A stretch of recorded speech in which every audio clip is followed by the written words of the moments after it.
Le principe d'échauffement dans la pratique de marche afghane, mais même de mon point de vue, c'est dans toutes les pratiques de montagne, c'est commencer toujours par une montée assez sévère à 3 conditions simples: lenteur, expire profond et relâchement. À ces 3 conditions, quel que soit le pratiquant, que ce soit un débutant, une personne en difficulté ou un athlète de haut niveau, ces 3 conditions, lenteur, expire profond ventral et relâchement, vont permettre en une vingtaine de minutes de mettre en chauffe la machine pour ensuite continuer sur 2, 3, 4, 5, 6, 10 heures de rando sans aucune problématique.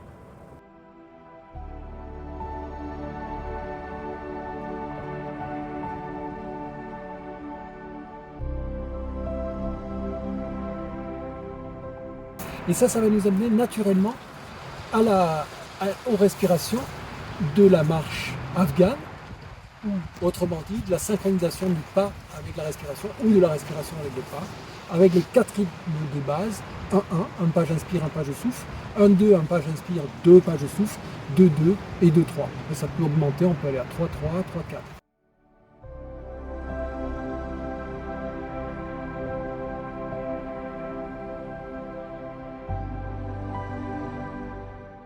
Ensuite, on peut aborder tranquillement, une fois qu'on a pratiqué ça pendant bien 3/4 d'heure, 1 heure, voire 1 heure et demie, on peut aussi amener des éléments techniques posturaux, les techniques de marche à la montée qui sont le pas croisé et le pas de suspension. Souvenez-vous, ils permettent de sortir en fait de ce pas assez normé antéro-postérieur, la marche normale, et de trouver des points de respiration et des points de récupération grâce au pas croisé alterné avec le pas de suspension. N'oubliez pas aussi que les bâtons, on les utilise dans l'ergonomie du corps. Les bâtons courent à la hauteur du bassin, dans l'ergonomie du corps et non pas en quadrupédie, on reste des bipèdes.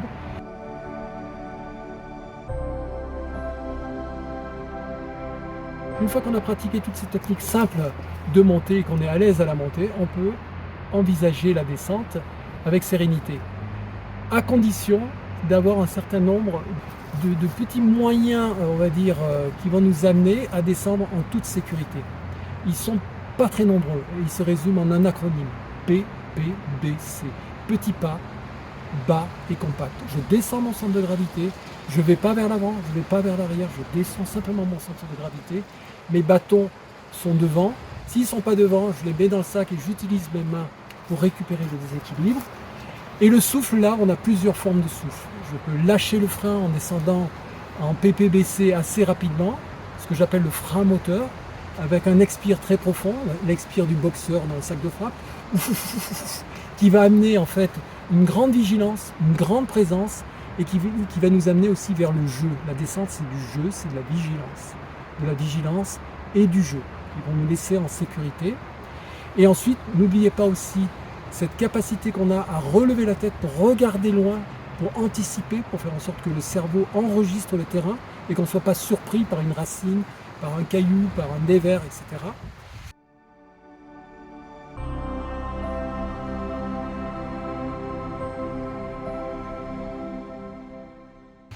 Et puis, dernier exercice important, il y en a beaucoup d'autres, mais on va rester très synthétique, l'exercice de l'accordéon, qui est extrêmement précieux sur piste descendante facile, sur terrain facile, descendant, où on va partir du refrain 3 inspire, 3 expire avec 2 pas intercalés à poumon plein, de blocage à poumon plein, et 2 pas intercalés de blocage à poumon vide, ce qui donne 3-2, 3-2.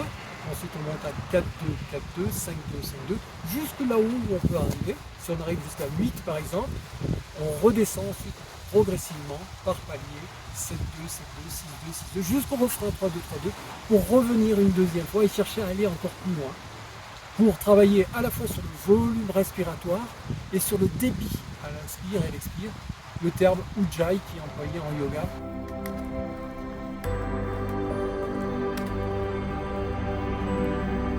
C'est d'ailleurs pour ça que cette technique de la marche afghane est appelée le yoga de la marche, qui nous amène naturellement, quand tous ces éléments techniques sont acquis, sont compris, sont intégrés, à la marche consciente, qui ne se décrète pas, mais qui se dévoile naturellement dans des petits moments de grâce, qu'on n'a pas convoqués, mais qui viennent tout seuls comme ça, parce que tout à coup, on ne sait pas pourquoi, l'extérieur comme l'intérieur se manifestent de manière unifiée, un avec, ici et maintenant.